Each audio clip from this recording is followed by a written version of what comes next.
आइए बच्चों, आज हम लोग बायोलॉजी में आज छठा क्लास करने जा रहे हैं, जिसमें आप देख पा रहे हैं पहला प्रश्न है दिल के दौरे। दिल का दौरा का कारण क्या है? तो दिल का जो दौरा होता है उसका कारण है कि हृदय को, मतलब कि दिल को, हृदय मतलब दिल, हृदय को रक्त की आपूर्ति नहीं हो पाती है, यानी कि रक्त की आपूर्ति का अभाव हो जाता है। अभाव मतलब दिक्कत नहीं, कम हो जाना, ठीक है ना। अभाव मतलब कम हो जाना, और दिक्कत भी कह सकते हैं, मतलब नहीं होना भी कह सकते हैं कि जब रक्त की आपूर्ति नहीं होगा, वहाँ खून जो नहीं पहुँचेगा तो क्या होगा, बात समझ में आ रहा है, और उसके कारण से ही दिल का दौरा आता है। ठीक है, यहाँ तक समझ में आया आप लोगों को कि नहीं आया? तो बताइए दिल के दौरे का कारण क्या है? रक्त के हृदय, सुनिए, हृदय में यानी कि दिल में रक्त की आपूर्ति कम हो जाना। बोलिए अवन सर। हृदय में रक्त की आपूर्ति कम हो जाती है। अब आगे चलते हैं, अगला प्रश्न है आपका कोलेरा बेसिलम। बोलिएगा कोलेरा बेसिलम की खोज किसने किया? रॉबर्ट कोच ने किया है। इसको आपको रटना पड़ेगा। कोलेरा बेसिलम का खोज किसने किया है?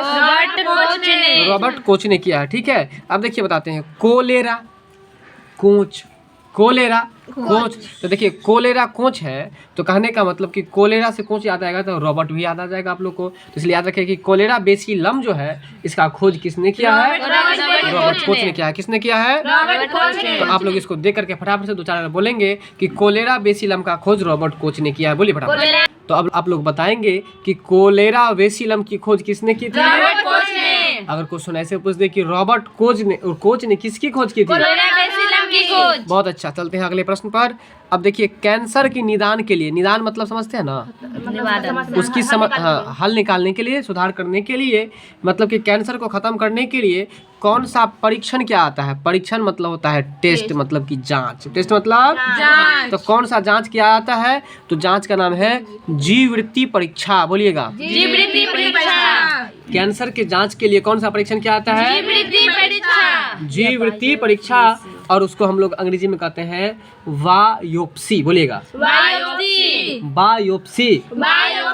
ठीक है, तो कैंसर के निदान में कौन सा परीक्षण क्या आता है? जीववृत्ति परीक्षा यानी कि बायोप्सी। कौन सा परीक्षा है? जीववृत्ति परीक्षा यानी कि बायोप्सी है। तो किसके निदान में? कैंसर के निदान में कौन सा परीक्षण? परीक्षण समझते हैं ना, परीक्षण मतलब होता है टेस्ट, मतलब जांच। कौन सा जांच क्या आता है? जीववृत्ति परीक्षा यानी कि बायोप्सी क्या आता है? तो बताएंगे आप लोग कि कैंसर के निदान करने के लिए कौन सा जांच क्या आता है? जीववृत्ति परीक्षा। ऐसे बोलिए जीववृत्ति परीक्षा, जिसको हम लोग अंग्रेजी में बायोप्सी कहते हैं। क्या कहते हैं वो? बायोप्सी। बहुत अच्छा। अब ये बात बताइए आप लोग कि कैंसर के उपचार के लिए किस पदार्थ का यूज किया जाता है? टैक्सोल का। किसका? टैक्सोल का। ठीक है, ठीक है। अगला प्रश्न है कि घेंघा रोग जो होता है, घेंघा रोग किसकी कमी से होता है? चलिए, तो इस प्रश्न को आप समझाने की कोई जरूरत ही नहीं है। आयोडीन की कमी से घेंघा रोग होता है। आयोडीन का रासायनिक संकेत क्या होता है बताइए आप लोग? आई होता है। क्या होता है? आई होता है। अब चलिए, अब आगे बताइए आप कि त्वचा पर, त्वचा मतलब क्या होता है बताइए आप लोग? त्वचा, ये जो त्वचा है इस पर जो बाल होता है, त्वचा पर जो बाल होता है मूलतः अधिचर्मी होते हैं और मृत कोशिकाओं से बने होते हैं। याद कर लीजिए कि त्वचा पर जो ये बाल होते हैं, ये जो बाल है ये आपको क्या होते हैं? तो बोलिए अधिचर्मी होते हैं और मृत कोशिकाओं से बने होते हैं। तो अब आप लोग को ये चीज़ रटना होगा। अब आप लोग रटिए फटाफट से। देख, ठीक है, तो इस प्रश्न को एक बार पुनः क्लियर करते हैं कि त्वचा अपने यानी कि चमड़ा पर जो बाल होता है वो, इसमें दो बात याद रखेंगे, एक अधिचर्मी होते हैं और दूसरा यह किससे बने होते हैं? यह मृत कोशिकाओं से बने होते हैं। प्रश्न समझ में आया कि नहीं आया बताइए आप लोग? तो बताइए कि अगर ओजोन परत का क्षरण हो जाए तो हमें सबसे पहले क्या होने की संभावना रहेगी? त्वचा का कैंसर। क्या चीज? ओजोन परत का सूत्र क्या होता है? O3 होता है। क्या होता है? O3 होता है। देखिए O में दो तीन बात है, O से ऑक्सीजन भी होता है, लेकिन O2 होता है ऑक्सीजन में। बात समझ रहे कि नहीं? और O3 जो होता है वो ओजोन का होता है। ठीक है ना। चलिए, अब है चाय पर लाल कीट या रेड रस्ट लगने का कारण क्या है? चाय पर लाल कीट या रेड रसट लगने का कारण क्या है? तो कवक के कारण। ठीक है, ये हाँ, रेड रसट चाय पर लाल कीट लगने का कारण क्या है? तो इसको भी याद कर लीजिए, कवक के कारण से। देखिए इसको ऐसे याद रख लीजिएगा कि जिस दिन लोग चाय ज़्यादा पी लेता है ना, उस दिन थोड़ा काव काव ज़्यादा करता है, बकबक ज़्यादा करता है, तो बकबक से कवक, यानी कि चाय पर लाल, मतलब चाय पर लाल कीट लगने का कारण क्या है? कवक के कारण। चाय पर लाल कीट लगने का कारण क्या है? ठीक है, तो हम बताएं आपको कि चाय में जो लाल कीट रहता है, यानी कि लाल रसट रहता है, उसका कारण क्या है? कवक के कारण। कवक किसके कारण? कवक के कारण। अगर आपसे पूछ दे कि कवक का अध्ययन क्या कहलाता है, तो बताइए कवक का अध्ययन क्या कहलाता है? बताइए आप लोग। हाँ, चलो ये तुम लोग कमेंट्स करके बताना, सर्च करना ये चीज़ कि कवक के अध्ययन को क्या कहते हैं। ठीक है, तो अपने आप आएगा, लोजी करके आएगा कुछ भी। ठीक है, क्या आएगा हम नहीं बताएंगे तुम लोग को, तुम लोग खुद सर्च करके आओ। अगला प्रश्न है सुंदरी वृक्ष क्या है? सुंदरी वृक्ष एक विशेष प्रकार की वनस्पति है। पहले ये बताइए वनस्पति का मतलब क्या होता है? पेड़ पौधा। तो सुंदरी वृक्ष जो है वह एक प्रकार की वनस्पति है, और वह कैसी वनस्पति है?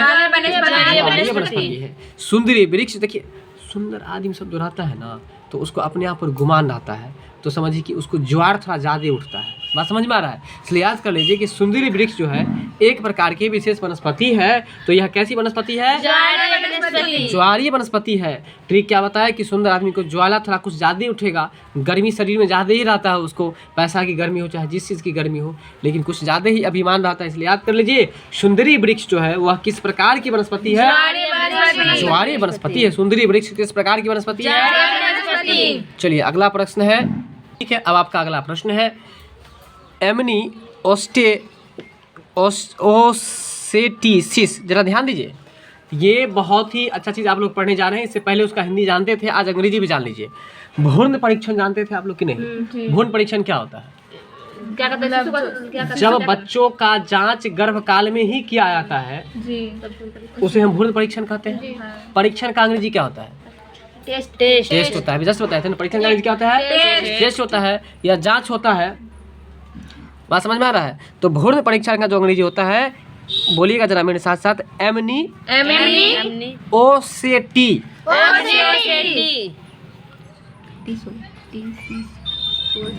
सिस। बोलिए ओसेटिसिस।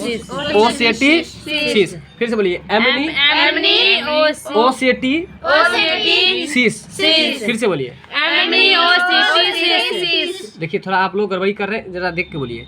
एमनी ओसेटिसिस। अब फिर से बोलिए सिस। फिर से बोलिए आप एमनी ओसेटिसिस। इसका मतलब होता है हिंदी में भ्रूण परीक्षण। और आप भ्रूण परीक्षण के बारे में जानते हैं, तो बताइए कि भ्रूण परीक्षण जब करवाया जाता है उसमें क्या परीक्षण करवाया जाता है? अल्ट्रासाउंड। भ्रूण परीक्षण के दौरान क्या जांच करने के लिए क्या आता है? कि लड़का है या लड़की है। तो वही बात कर रहा है कि ओसेटिसिस यानी एमनी ओसेटिसिस यानी कि भ्रूण परीक्षण पर कानूनी प्रतिबंध लगाया गया है। ठीक है ना? क्यों लगाया गया है? कहता कि क्यों लगाया गया है? इसलिए क्योंकि इसका प्रयोग भ्रूण के लिंग के चुनाव के लिए किया आता है। कहने का मतलब भ्रूण परीक्षण इसलिए किया आता है कि इसमें जो है आपको, ठीक है जरा ध्यान दीजिए, एमनी ओसेटिसिस। एमनी ओसेटिसिस क्या है? एमनी ओसेटिसिस। ठीक है, देखिए थोड़ा आप बोलने का प्रयास कीजिए, जब हिप्स टूट जाएगा ना तो अपने आप हो जाएगा। ठीक है, तो कहने का मतलब जरा ध्यान दीजिए कि भ्रूण परीक्षण जो किया जाता है उस पर प्रतिबंध लगा दिया सरकार। क्यों लगा दिया? क्योंकि इससे क्योंकि इससे पेट के अंदर लिंग का परीक्षण होता था, और जब लिंग का परीक्षण होता है तो यह पता चल जाता है कि लड़का है या लड़की है। जब लड़की है तो उसको खत्म कर दिया जाता था, इसलिए उसको भ्रूण हत्या कहा जाता है। बात समझ में आ रहा है? तो याद रखिएगा कि भ्रूण परीक्षण पर प्रतिबंध क्यों लगाया गया, तो हम बोलेंगे कि इससे लिंग का जांच कर लिया जाता था, और इस वजह से ही जो है सो इस पर क्या कर दिया गया? प्रतिबंध लगा दिया गया। चलिए अगला प्रश्न है आपका, मानव शरीर में सबसे लंबी कोशिका क्या है? मानव के शरीर की सबसे लंबी कोशिका जो है यह तंत्रिका कोशिका है, और इसका ही दूसरा जो नाम है वो नाम है न्यूरॉन। क्या नाम है? न्यूरॉन है। तो याद रखेंगे कि मानव शरीर की सबसे लंबी कोशिका जो है उसका क्या नाम है? तंत्रिका कोशिका। और उसका जो दूसरा नाम है वो क्या है? न्यूरॉन है। बात समझ में आ रहा है कि नहीं आ रहा है? अगला है शरीर में श्वेत रुधिरा अणु। श्वेत रुधिरा अणु यानी कि अगर रुधिराणु नहीं समझ में आया तो ये समझिए WBC। और कल की क्लास में हम लोग चर्चा किए थे कि अगर WBC आपके शरीर में नहीं होगा तो क्या होगा? बीमारी से मतलब आपके शरीर में इतना बीमारी पकड़ेगा कि उसका कोई अंत नहीं रहेगा। वही प्रश्न है कि शरीर में श्वेत रुधिरा अणु का मुख्य कार्य क्या है? तो शरीर की रोगों से रक्षा करना। बात समझ में आया कि नहीं समझ में आया? ये प्रश्न कल आया था कि नहीं आया था? जरा ध्यान दीजिए। ये लिखा है कि रुधिर के किस घटक को हमारे शरीर की रक्षक कोशिका कहा जाता है? श्वेत रुधिराणु को। इसलिए याद रखिएगा कि श्वेत रुधिराणु को क्या कहा जाता है? तो शरीर का रक्षक घटक, जो कि शरीर को रक्षा करता है ना। शरीर को क्या करता है? रोगों से रक्षा करता है। किससे रक्षा करता है? रोगों से। इसलिए रोग रक्षक किसको कहा था? किसको? WBC। बताइए WBC का फुल फॉर्म क्या होगा? White blood cell. ठीक है, व्हाइट ब्लड सेल। बात समझ में आया? अब अगला प्रश्न पर चलिए। आजकल दूध को संतुलित आहार नहीं माना जाता है। मतलब आजकल जो दूध है उसको संतुलित आहार नहीं कहा जाता। क्यों? क्योंकि इसमें आयरन और विटामिन सी का अभाव रहता है, मतलब कि कमी रहता है। तो बताइए दूध में कौन सा विटामिन नहीं पाया जाता है? आयरन और विटामिन सी नहीं पाया जाता है। ठीक है, तो कहने का मतलब ये है कि आजकल दूध को असंतुलित माना जाता है। क्यों? दूध को असंतुलित माना जाता है, मतलब संतुलित नहीं, असंतुलित माना जाता है, यानी कि संतुलित नहीं माना जाता है। ऐसा क्यों? क्योंकि बोलेगा कि दूध में दो चीज नहीं पाया जाता है, एक आयरन और एक आपको विटामिन सी। विटामिन सी तो 100% नहीं पाया जाता है, क्योंकि अगर विटामिन सी पाया भी जाएगा तो दूध क्या होगा? खट्टा, दूध फट जाएगा। अरे विटामिन सी किससे मिलता है? खट्टे पदार्थ से। तो खट्टे पदार्थ अगर दूध में मिलेंगे तो फट जाएगा ना दूध। अब जरा ध्यान दीजिए कि इसमें दो चीज है, एक है आयरन और एक है विटामिन सी। तो आयरन और विटामिन सी जो है ना, ये आपको दूध में नहीं पाया जाता है, याद रखिएगा। इसीलिए दूध को संतुलित आहार नहीं माना गया है। बात समझ में कुछ आ रहा है कि नहीं आ रहा है? अगर आ रहा है तो बताइए कि आयरन का संकेत क्या होता है साइंस में? बताइए आप लोग। Fe होता है। क्या होता है? Fe होता है, यानी कि लोहा होता है। क्या होता है? लोहा। यानी कि आयरन को हम लोग लोहा भी कहते हैं। बात समझ में कुछ आ रहा है कि नहीं आ रहा है? अब आपका अगला प्रश्न है कि दूध के साथ केला मिलाकर खाने से, ठीक है ना, जरा ध्यान दीजिए प्रश्न पर कि यदि दूध के साथ केला मिला के खाएंगे तो पूर्ण आहार प्राप्त होता है, यानी कि पूरा आहार प्राप्त होता है। तो वही कहता है आपको कि इसमें आंसर नहीं, इसी में है कि दूध के साथ केला खाने से क्या प्राप्त होता है? पूर्ण आहार प्राप्त होता है। ठीक है, तो इस प्रश्न को आप याद रख सकते हैं। छोड़िए, अगला प्रश्न है कि हृदय की धड़कन, किसकी धड़कन?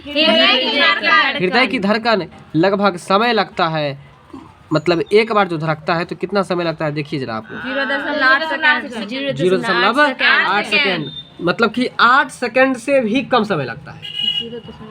बात को समझ में आया कि नहीं समझ में आया?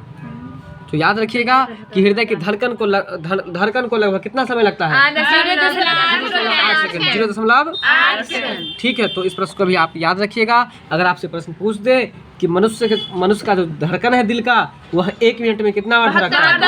72 बार। अगर आपसे पूछ दे कि 24 घंटा में कितना बार धड़केगा, तब 24 घंटा को 72 से गुना कर दिया, आंसर आ जाएगा। अगर 1 मिनट में, 1 घंटा में, 1 मिनट में कितना?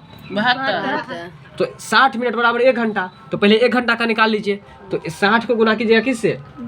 72 से। अब फिर उतना जो आएगा उसको गुना कर देंगे हम लोग 24 से, क्योंकि 24 दिन का 1 घंटा होता है। नहीं समझ में आया? तो इसे आप लोग कर लीजिएगा। तो बताइए कि हृदय की धड़कन में लगभग कितना समय लगता है? 0.8 सेकेंड लगता है। अगला प्रश्न है, एपिस अपने चारों ओर की वस्तुओं को देख सकती है। एपिस अपने चारों ओर की वस्तुओं को देख सकती है किसके द्वारा? अपनी संयुक्त आंखों के द्वारा। कहने का मतलब एपिस नाम का एक जीव है जो अपने चारों ओर की वस्तुओं को देख सकता है। अभी बताइए क्या आप अपना ये पीछे ये पोर्शन देख रहा है? क्या आप ये पोर्शन देख रहा है? लेकिन कहता है कि एपिस नाम का एक जीव है जो चारों तरफ देख सकता है। एपिस नाम का एक जीव है जो चारों तरफ देख सकता है। तो किसके द्वारा? अपनी संयुक्त आंखों के द्वारा। किसके द्वारा? अपनी संयुक्त आंखों के द्वारा देख सकते हैं। अगला प्रश्न है आपका। तो बच्चों बताइए आप लोग कि टीनिया सोलियम परजीवी रहता है, यानी कि देखिए क्वेश्चन में आपको क्वेश्चन थोड़ा बनाना होगा। कह रहा कि टीनिया सोलियम परजीवी कहाँ रहता है? आदमी औरत के आंत में। आदमी औरत एक बाइक क्यों पढ़ती है? बीच में कुछ नहीं दिखाई पड़ रहा है आपको? आदमी और औरत, आदमी या औरत, मतलब आदमी में औरत और मर्द दोनों आ गया, लेकिन उसको थोड़ा तोड़ दिया है, ठीक है? आदमी या औरत कर दिया, यहाँ पर मतलब पुरुष और महिला दोनों बात बता रहा है, ठीक है ना? आदमी मतलब मान लिया पुरुष को, और औरत मतलब तो समझते ही महिला होता है, यानी कि आदमी और औरत मतलब कि पुरुष और स्त्रियों के आंत में पाया जाता है कौन सा परजीवी? तो टीनिया सोलियम। बोलिएगा, टीनिया सोलियम क्या है? अब देखिए यहाँ पर दो क्वेश्चन बन गया। एक बना कि टीनिया सोलियम जो है एक परजीवी है। क्या बना, बोलिए जल्दी। टीनिया सोलियम एक परजीवी है। टीनिया सोलियम क्या है? परजीवी है। अच्छा, ये टीनिया सोलियम परजीवी जो है वह कहाँ पर आता है? तो आदमी या औरत के आंत में। टीनिया सोलियम कहाँ पर आता है? आंत में रहता है। अब अगला प्रश्न है, आलू की आंखें उपयोगी होते हैं, बताइए आलू को आंख होता है? जी। आजकल टिकटॉक में वीडियो जो रहता है उसमें भी आलू और बैगन को आंख रहता है, उसको मत समझ लेना, ठीक है ना? आलू की आंखें होती है, उसमें से नहीं निकलता है, सीड सब निकलता रहता है, तो उसी को आंख कहा जाता है। तो आलू की आंख उपयोगी होता है किसके लिए? कायिक प्रवर्धन के लिए। अब कायिक प्रवर्धन नहीं समझते होंगे आप लोग, बता देते हैं।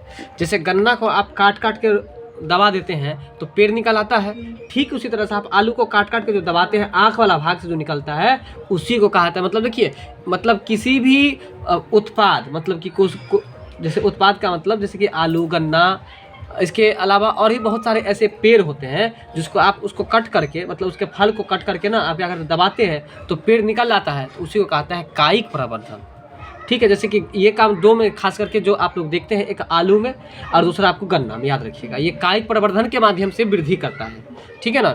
तो वही कहता है कि आलू की आंखें उपयोगी है किसके लिए? कायिक प्रवर्धन के लिए। किसके लिए? कायिक प्रवर्धन के लिए। चलिए, अब आपका अगला प्रश्न है कि क्या कारण है कि अदरक जड़ नहीं है और वह तना है? सही बात है, हम बताए थे कि अदरक क्या है? तना एक तना है। अदरक आप कौन सा भाग खाते हैं? ये क्या बताए थे कि अदरक गर्म होता है, सब्जी में देंगे तो थोड़ा कम ही देंगे, तनी देंगे, तनी की मात्रा देंगे, इसलिए अदरक का हम लोग तना खाते हैं। तो कहता है कि ऐसा क्यों, हम लोग जड़ इसको नहीं कह के तना क्यों कहते हैं, ठीक है ना? क्योंकि इसकी गांठें और पोड़ियाँ होती है, इसके गांठें और पोड़ियाँ होती है, इस वजह से जो है सो ये जड़ नहीं है, यह एक तना है। कहने का मतलब जितना भी तना है, हाँ जितना, वही बता रहे थे, जितना भी तना वाला है ऑप्शन, यानी कि आलू हो या हल्दी हो या फिर आपको अदरक हो, इस सब में उसमें क्या होता है? तो गांठें होता है और साथ में पोड़ियाँ भी होती है। क्या क्या होती है? गांठें और पोड़ियाँ। यानी कि गांठें और पोड़ियाँ के कारण से जो है ना, हम लोग उसको जड़ नहीं कह करके तना कहते हैं, ठीक है? बात समझ में आया कुछ? अब अभी मान के चलिए, आप जो बोल रहे थे कि सर ऐसा क्वेश्चन हमको नहीं सेंड करते हैं, अब अगर आपको यहाँ ये क्वेश्चन नहीं पूछेगा आपको कि अदरक का कौन सा भाग खाते हैं, ये प्रश्न नहीं पूछता है, ये पूछेगा कि अदरक का हम लोग जड़ नहीं खा करके तना क्यों खाते हैं, ये पूछेगा, क्योंकि इसमें गांठें और पोड़ियाँ होती है। अब आपका अगला प्रश्न है, क्लोरोफिल से संबंधित बहुत ही महत्वपूर्ण प्रश्न है, जरा समझ लीजिए। क्लोरोफिल को हम लोग हरित लवक भी कह सकते हैं। क्या कह सकते हैं? हरित लवक। कई बार आप लोग की कायिक प्रवर्धन जो होता है वो किस किस पौधा में होता है? चलिए ठीक से बैठिए, आप बताइए कायिक प्रवर्धन किस किस में होता है? अदरक में होता है, आलू में होता है। मतलब देखिए, जिस फल को काट के, हाँ बिल्कुल सही है, जिस फल को काट करके आप उसी को दबा देते हैं और वो पेड़ निकल आता है, तो उसी को हम लोग कायिक प्रवर्धन करते हैं। ये सही बता रहे हैं। क्या सब होगा? ओल भी होगा उसमें, आलू भी होगा, बताइए तो प्याज होगा? प्याज नहीं होगा। प्याज नहीं होगा। गन्ना होगा? गन्ना होगा। अच्छा, केला होगा? केला भी होगा। नहीं होगा। नहीं होगा केला। उसको काट के आप दबाते हैं क्या? नहीं दबाते हैं। बात समझ रहे हैं? क्या शकरकंद होगा? लेकिन शकरकंद नहीं भी हो सकता है। हाँ, शकरकंद होगा। अलहुआ? चलिए, शकरकंद का मतलब अलहुआ ही होता है। तो इधर जरा ध्यान दीजिए आप लोग प्रश्न पर। लिखा है क्लोरोफिल जो है, क्लोरोफिल का ये हिंदी जो होता है, सबसे पहले उसको याद रखिएगा, इसका हिंदी होता है हरित लवक। अब आपको हरित लवक बोलने से ही उसका आंसर आ गया कि क्लोरोफिल के घटक को परावर्तित करता है, तो यहाँ लिखा है हरा, ठीक है? इसमें आपको कुछ प्रश्न, आपको जो है सो ये कुछ पॉइंट्स छूटा हुआ है जो अधूरा है। आप यहाँ पर एक ही बात याद रखिएगा कि क्लोरोफिल का यानी कि हरित लवक का, इस पूरा को हम कट कर देते हैं, का रंग कैसा होता है? बात समझ में आ रहा है? कैसा होता है, आप ये याद रखिएगा। तो बताइए कि क्लोरोफिल का रंग कैसा होता है? क्लोरोफिल का हिंदी क्या होता है? हरित लवक। लवक का मतलब क्या होता है? नमक। लवक का मतलब नमक। तो बताइए क्लोरोफिल जो है, आपको क्लोरोफिल का कलर कैसा होता है? हरा। उसका हिंदी क्या होता है? बहुत अच्छा। अब अगले प्रश्न पर हम लोग चलते हैं। गर्भवती स्त्री से संबंधित है, प्रश्न को जरा समझ लीजिए और आप इसका जवाब मेरा देखे हुए दीजिए कि गर्भवती स्त्रियों में प्रायः किस तत्व की कमी हो जाती है? यह तो आप, हाँ दोनों आया था, वो दोनों को इसमें कंबाइन कर दिया। जरा देख लीजिए, कैल्शियम तो आया ही था, साथ में लोहा भी आया था, और लोहा का ही तो दूसरा नाम क्या है? आयरन है। बताइए तो गर्भवती स्त्रियों में किन चीजों की कमी हो जाती है? कैल्शियम और आयरन की।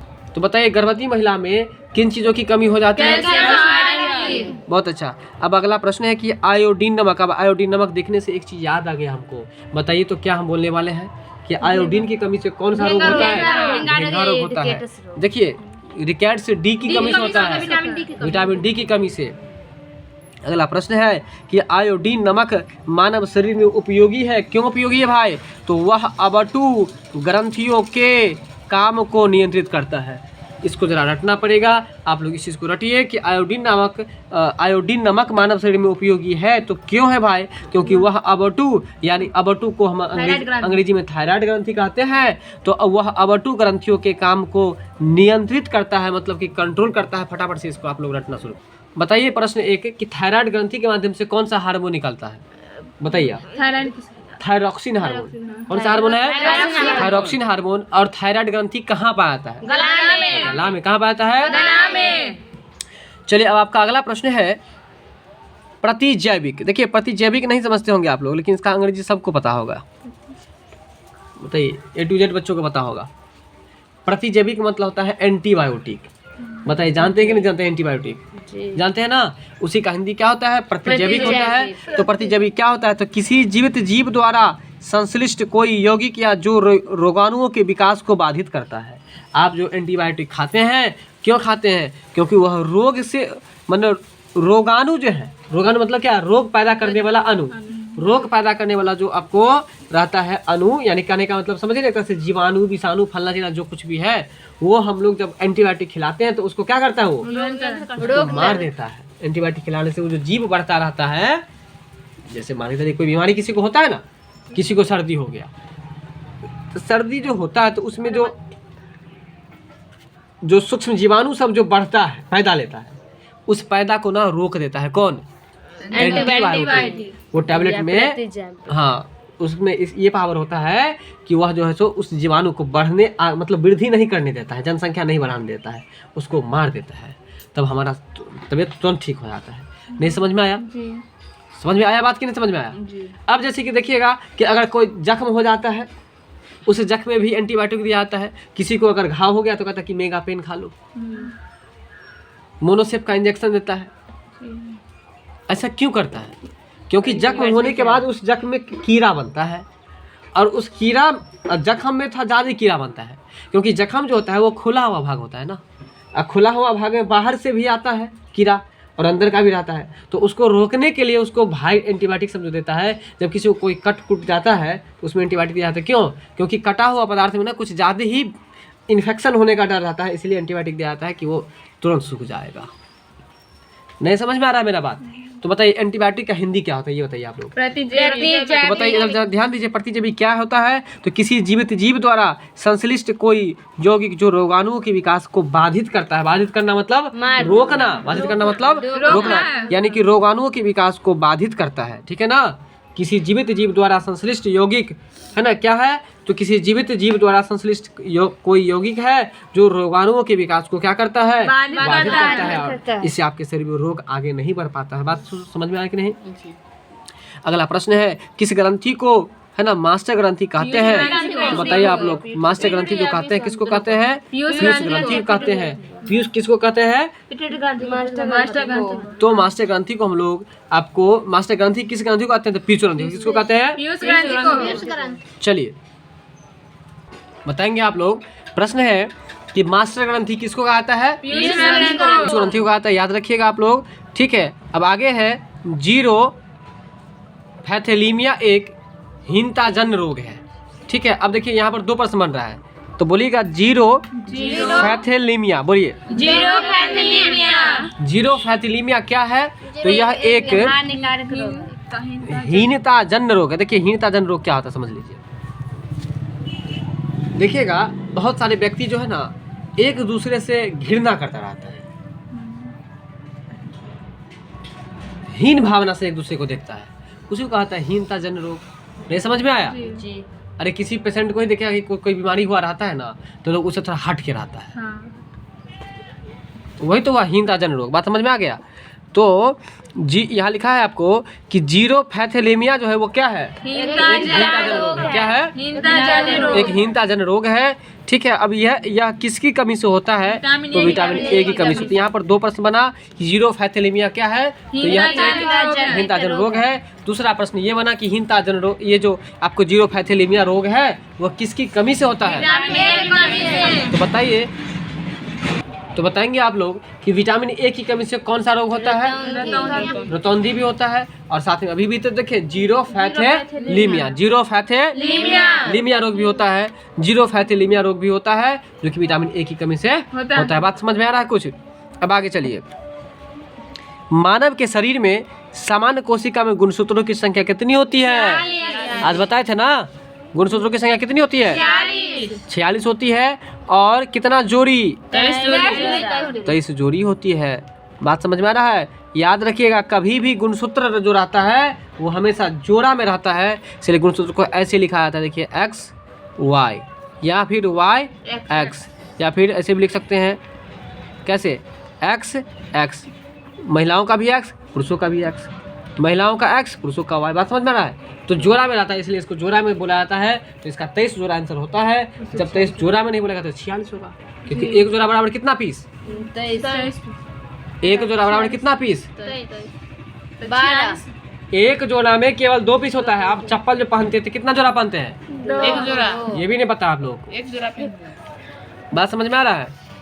अब आगे चलिए। मानव शरीर की सामान्य कोशिका में गुणसूत्रों की संख्या कितनी होती है? 46। देखिए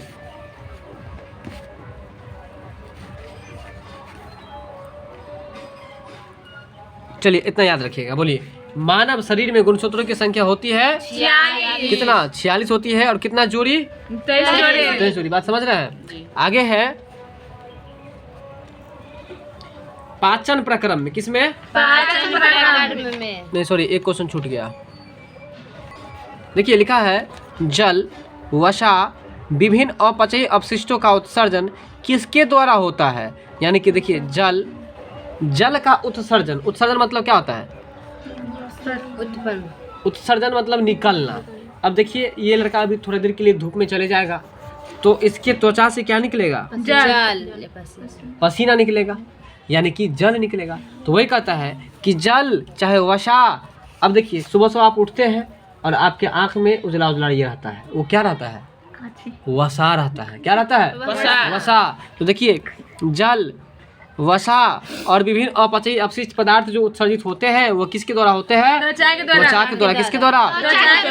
त्वचा के द्वारा होता है। किसके द्वारा होता है? त्वचा के द्वारा। त्वचा मतलब क्या होता है? चमड़ा होता है। क्या होता है? चमड़ा। अंग्रेजी में उसको हम लोग क्या कहते हैं? स्किन कहते हैं। चलिए अगला प्रश्न है पाचन प्रक्रम में, किसमें? पाचन प्रक्रम में सहायता मिलती है तो एंजाइम से। सही बात है। अगर आपको खाना जिस दिन नहीं पचता है आप क्या करते हैं? एक बीकोजैम का कैप्सूल खा लेते हैं। किसका कैप्सूल खाते हैं? बीकोजैम। तो वह खाना आपको पच जाता है। बात समझ में, कॉन्सेप्ट समझ में आ रहा कि नहीं? तो इसलिए याद रखिए पाचन के प्रक्रम में सहायता मिलती है तो किसके माध्यम से मिलती है? पाचन प्रक्रम में। या प्रक्रम मतलब क्या होता है? प्रक्रिया। प्रक्रम का मतलब क्या होता है? तो पाचन के प्रक्रिया में जो मदद मिलती है वो किससे मदद मिलती है? एंजाइम से। किससे मदद मिलती है? किससे मदद मिलती है?